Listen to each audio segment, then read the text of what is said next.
Hello everyone. After the success of the Panda Express run, decided to pick up a couple of relatively inexpensive Little Caesars pizzas, try freeze drying that, see how it turns out.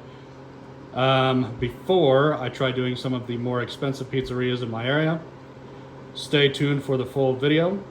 If you enjoy this sort of content, please like, comment, and subscribe. This is the Ragnarok Ready family.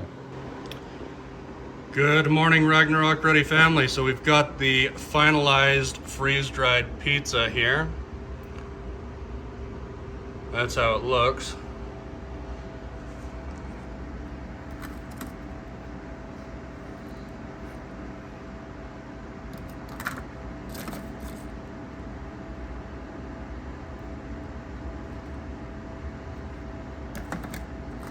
Looks like it freeze-dried pretty well.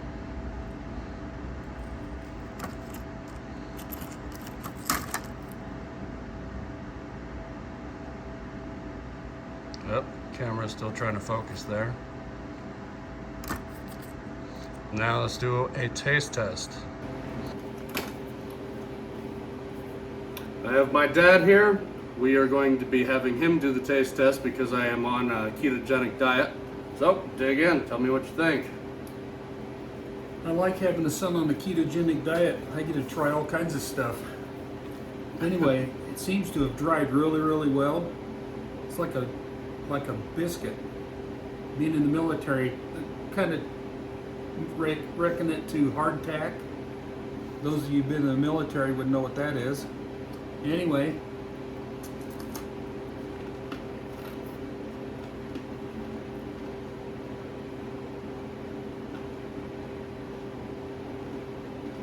I want to try it so bad, but I can't. I have to be strong.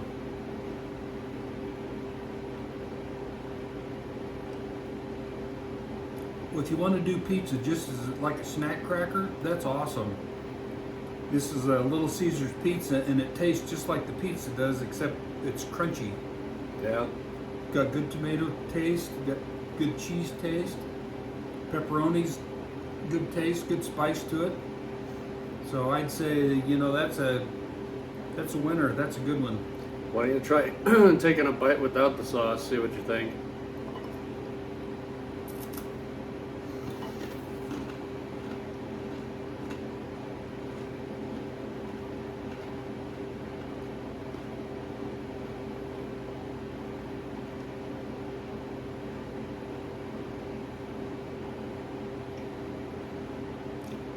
Still the same thing.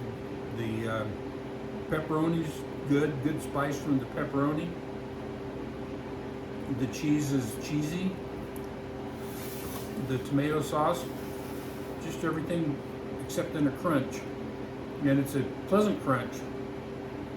So yeah, I'd say that's a keeper. That'll be a good one to have for like a snack.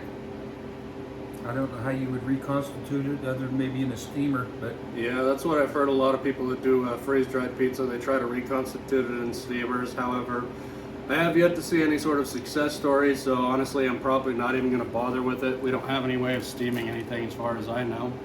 So again, that's what the finalized freeze-dried product looks like. It is dried through really, really well. Now I'm going to put it in Mylar bags, seal it up, and then do an integrity test over the next couple months. Take a piece out, see how it is, check for spoilage and whatnot. And I will probably video document that. So if you enjoy this sort of content, please like, comment, subscribe, and share. And if any of you have any sort of ideas for things that you would like to see freeze-dried, please leave that in the comment section below. Till next time, folks, this is the Ragnarok Ready family, where it's all about emergency preparedness. For those of you who want to see the Mylar bagging and storage part of this process for freeze-dried food. So I always store my leftover oxygen absorbers because unfortunately they don't really sell these in little individual packets from what I've been able to find so far. They sell them all in bulk like this, so it's a bit obnoxious. Take out 4 of these, probably what I need. Oxygen absorbers can be exposed to oxygen for a considerable amount of time before they start to lose their integrity, so I'm not too worried about resealing that up too fast.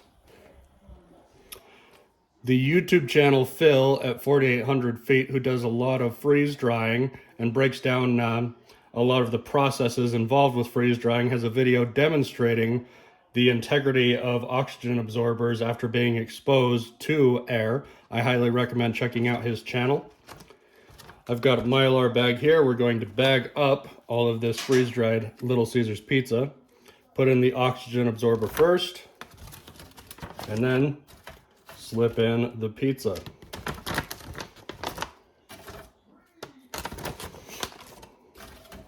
If you ever played Tetris, those skills will come in handy when bagging up any sort of freeze-dried item.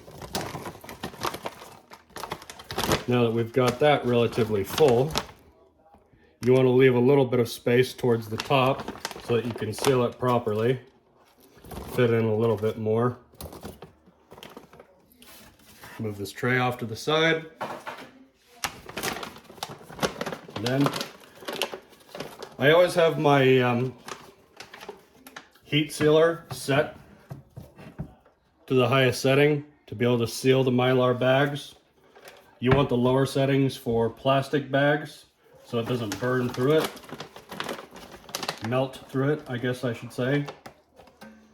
Then you just hold down the heat sealer until it clicks.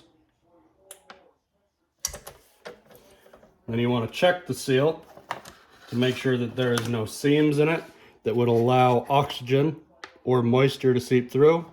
Generally speaking, I always double seal these. So I'll go down just a 1/4 of an inch, 1/8 of an inch rather, and then seal it one more time. So that is my process for doing this. I also put the date that these were sealed and then put the contents on this line.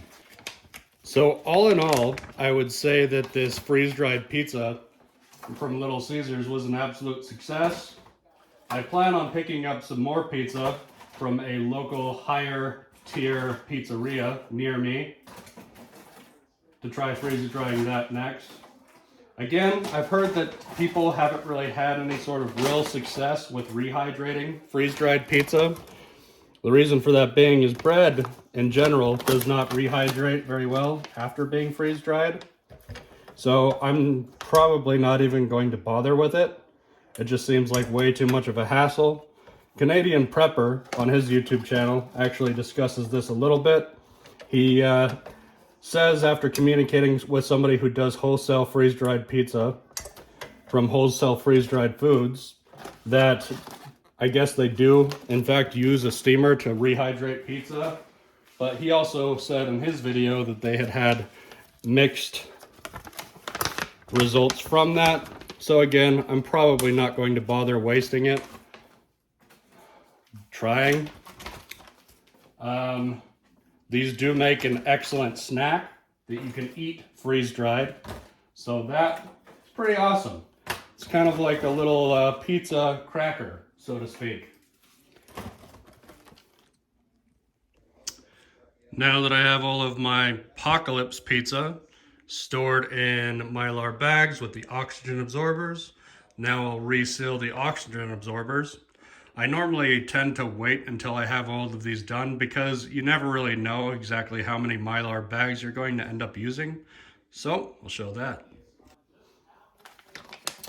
Now I'll demonstrate resealing the oxygen absorbers. Got the Mylar bag here, oxygen absorbers here. I'll put those in. Try to flatten this top out as much as I can before I put it in the heat sealer to help prevent any sort of seams from forming. Now that I've got it flat, I'll do the sealing. And I do the same exact thing as I do in the food. I'll generally double seal it just to be double sure. That seal looks really good. Then I'll go above it a little bit.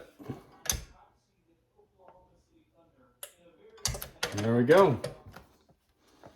I always put the contents as oxygen absorbers here. I don't really bother about dating it because again, these oxygen absorbers have a relatively good after exposure to oxygen life. So yeah, thank you so much for joining in.